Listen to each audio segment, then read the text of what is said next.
Hello students, I am G. Sahana, Assistant Professor in Department of Electronics and Communication Engineering, Vailtech Multitech, Dr. Rangarajan, Dr. Sakuntala Engineering College. So today I am going to discuss a topic in digital system design, which is programmable logic devices. So programmable logic devices generally it is an IC consists of flip-flops and logic gates. Okay, so let us see briefly what is programmable logic devices, what are its types and what are its benefits. Okay, first let us see a design approach with fixed function IC and PLDs. So we will compare with a comparison parameter. So first is space required is large for fixed function ICs comparing with PLDs. The power required is also large for fixed function ICs compared with PLDs. The reliability is less for fixed function ICs comparing with PLDs. The modification in design, we have to change the entire circuit or component in a fixed function ICs, but in PLDs we can easily reprogrammable without changing any circuit. So the design flexibility is less for fixed function ICs comparing with PLDs, and the design security we will see in fixed function ICs lack of security, that is the circuit can be easily copied, but in PLDs the security is high so that the circuit cannot be easily copied. So due to this large advantages, we will move into PLDs.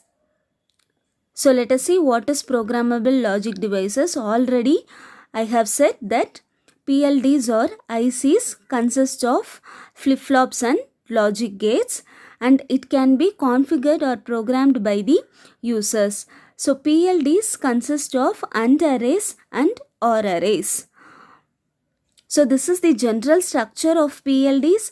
We will see AND arrays and OR arrays. In the input sides, we are having buffers or inverters in the input lines. So it buffers or inverts the input. It helps to buffer the input or invert the input. So in between AND array and OR array, it consists of product term lines. The AND array gives the product. Okay, va? So the product term will pass to OR array. So this is the general structure of PLDs. So let us see the types of PLDs. So first one is programmable read-only memory, that is PROM. Second one is programmable logic array, that is PLA. Third one is programmable array logic, that is PAL. Fourth one is complex programmable logic device, that is CPLD. And the fifth one is field programmable gate array, that is FPGA. So let us see briefly one by one the types of PLDs and its implementation. So first, PROM, that is programmable read-only memory, contains fixed AND array and programmable OR array. So generally we have seen that PLDs have AND array and OR array. So first one, PROM will have fixed AND array, OR array is programmable. So this fixed AND array acts as a decoder and the programmable OR array will be the same. So in next type, programmable array logic, AND array is programmable and OR array is fixed one. In the third type, programmable logic array, both the arrays are programmable. AND array is also programmable, OR array is also programmable. So next one, how we program the PLDs.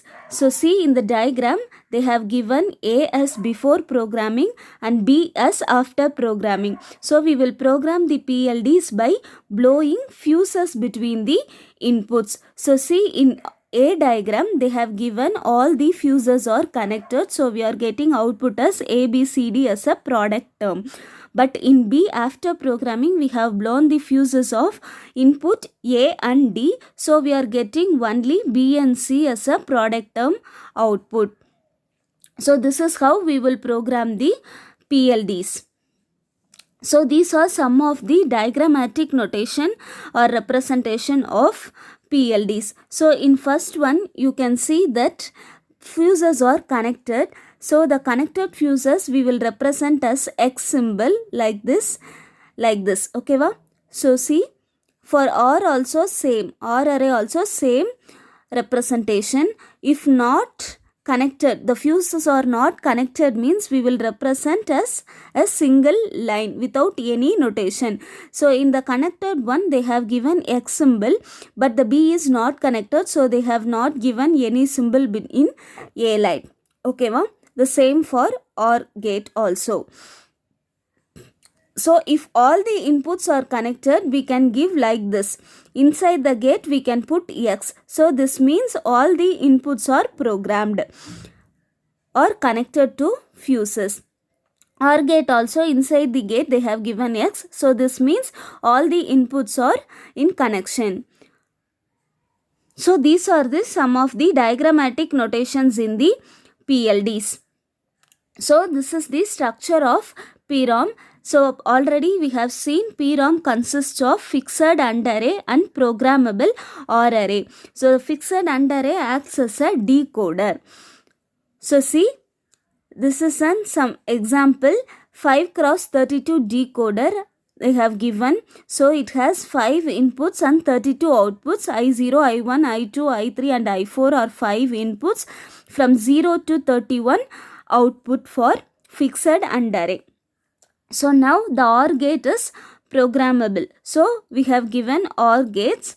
So this X indicates that the fuses are connected. So this A7 OR gate is connected with 29, 3, 2 and 0. And this A6 is connected with 30, 29 and 2.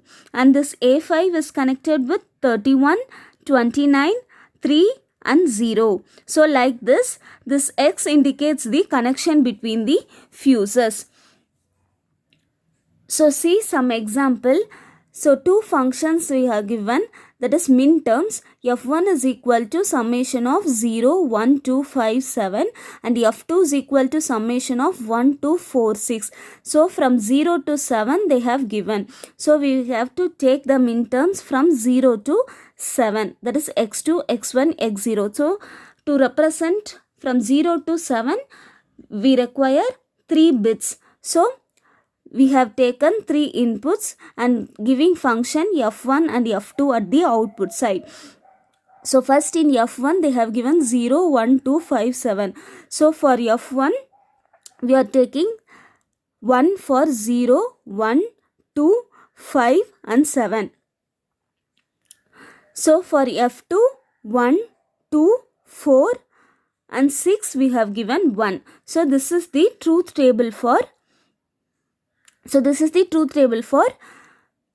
these two functions. Now we have to draw the realization. So to draw realization we are having fixed AND array for PROM. So for fixed they have represented it as dot. Okay, va? For programmable they have represented it as X symbol. So see, first x2, x1, x0, 0, 0, 0. So inverter side la they have given dot.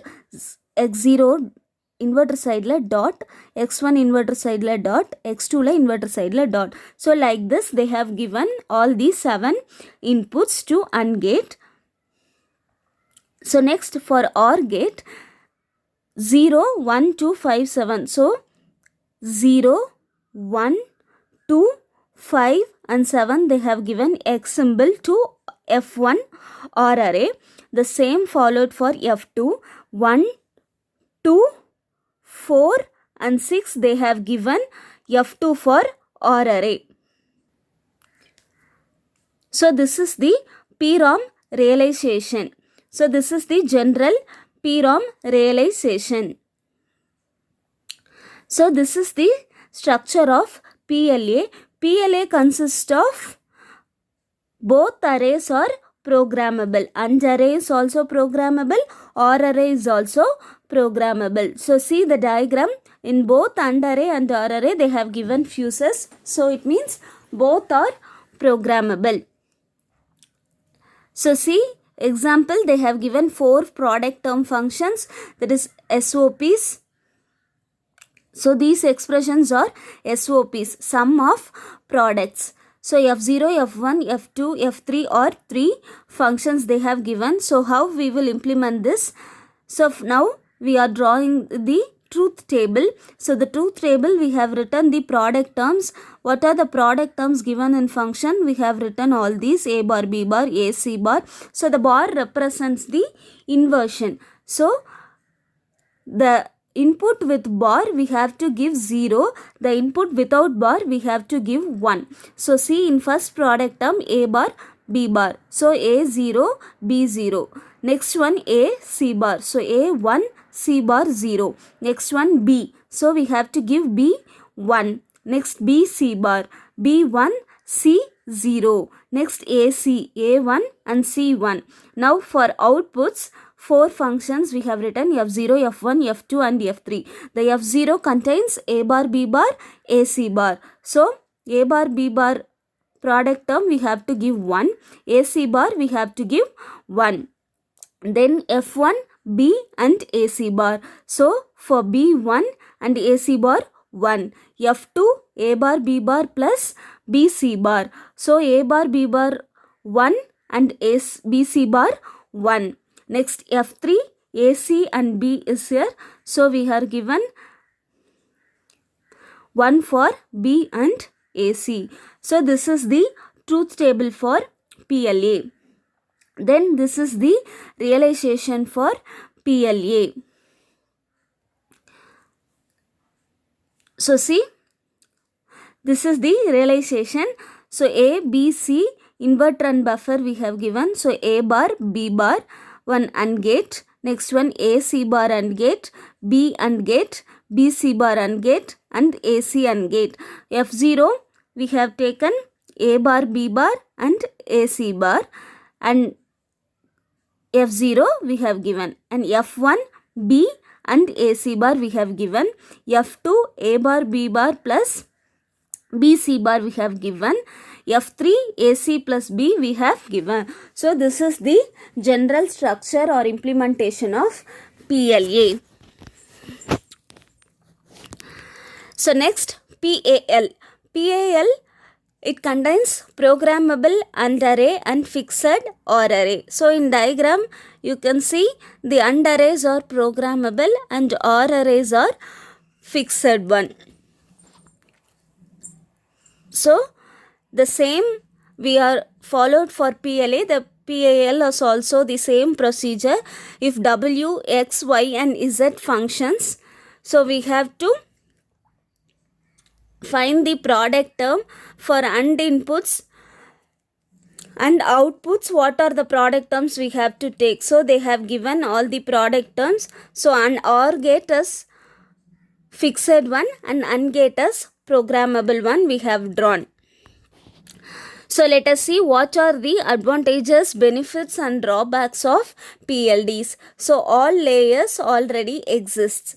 So what are the benefits means it has low NRE costs, almost instant IC availability. So drawbacks, it is bigger, expensive, power hungry and slower. Power hungry means it consumes more amount of power. So it is a general comparison of ICs we use in real time. So in real time we will use these 4 types of ICs, that is generic ICs, ASIP or digital signal processing IC, and FPGA ASIC. ASIC is application specific integrated circuit. So the speed of these is increased from bottom to top, that is from generic to ASIC. The flexibility will be decreasing from top to bottom. So see, first performance or cost is very high for ASIC, medium for FPGA and high for DSP and low to medium for generic. time to run is very long for ASIC, medium for FPGA, and long for DSP, very short for generic. Time to high performance is very long for ASIC, long for FPGA, long for DSP, not attainable for generic. Time to change code functionality is impossible in ASIC, medium in FPGA, long in DSP, very short in generic. So this is the general comparison of real-time ICs we are using. So generally ASIC is the very high performance and very high cost one. It is only used for specific applications, but FPGAs can be used for all the applications, and it also can be reprogrammable. DSPs is also used for many signal processing applications. The generic ICs or general ICs we will use in all the places. So what are the main PLD advantages? Means it has low short design time. Okay, well, design time will be very short for PLDs, and it is less expensive at low volume. It low volume means it is very less expensive. So let us see PLD categorization. PLDs are generally divided into two main categories. One is SPLD, another one is HCPLDs.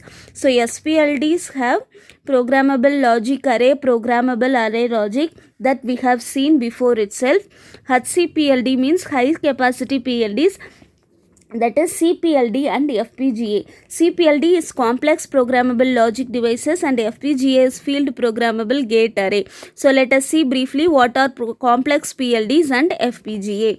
So advantages and disadvantages of PROM is, it is widely used to implement functions with large number of inputs and outputs.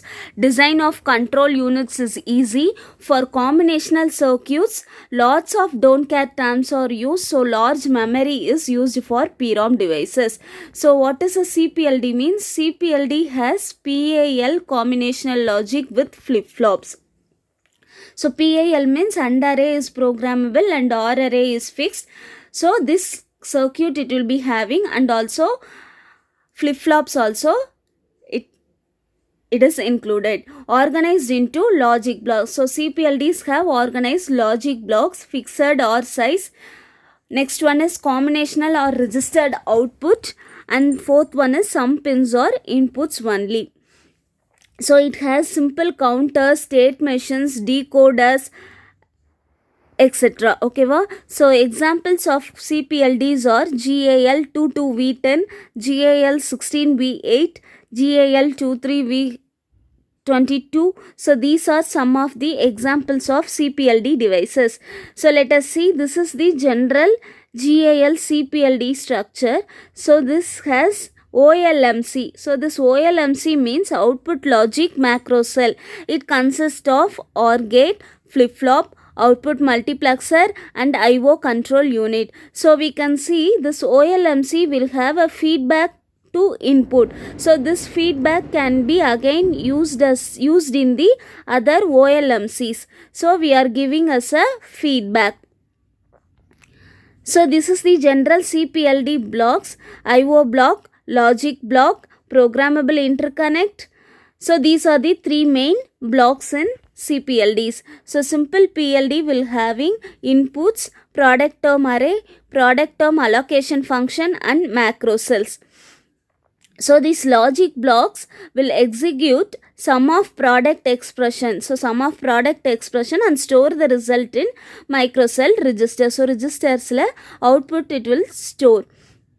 So this programmable interconnect will exchange the inputs and outputs between logic blocks.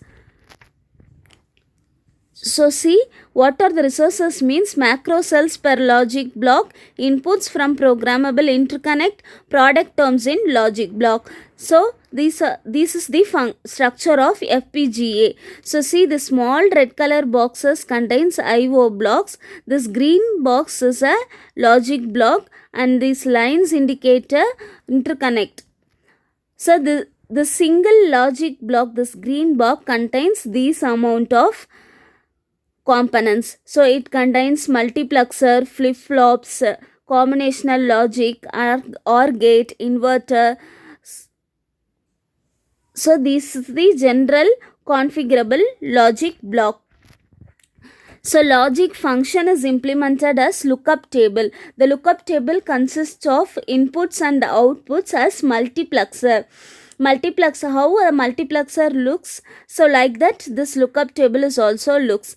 K input LUT means 2 power k inputs and 1 output it will produce like multiplexer. So how to configure FPGA means, first we have to configure CLBs and IOBs, that is input output block. So next we have to configure interconnect. So to configure interconnect we have to use different types of technologies. So the main technologies are SRAM technology, antifuse technology, EPROM or EEPROM.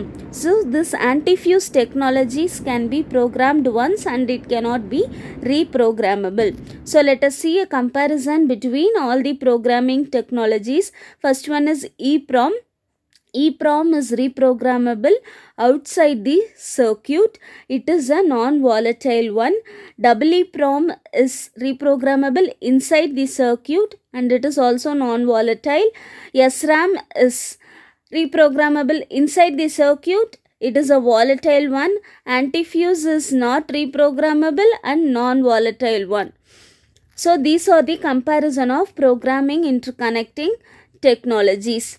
So FPGA applications are glue logic, rapid turnaround, prototype design, emulation, custom computing, dynamic reconfiguration, etc. So FPGAs are widely used in many applications. We will see in real time also. Okay students, I hope you will have a clear glance of PLDs, CPLDs and FPGA. Thank you students.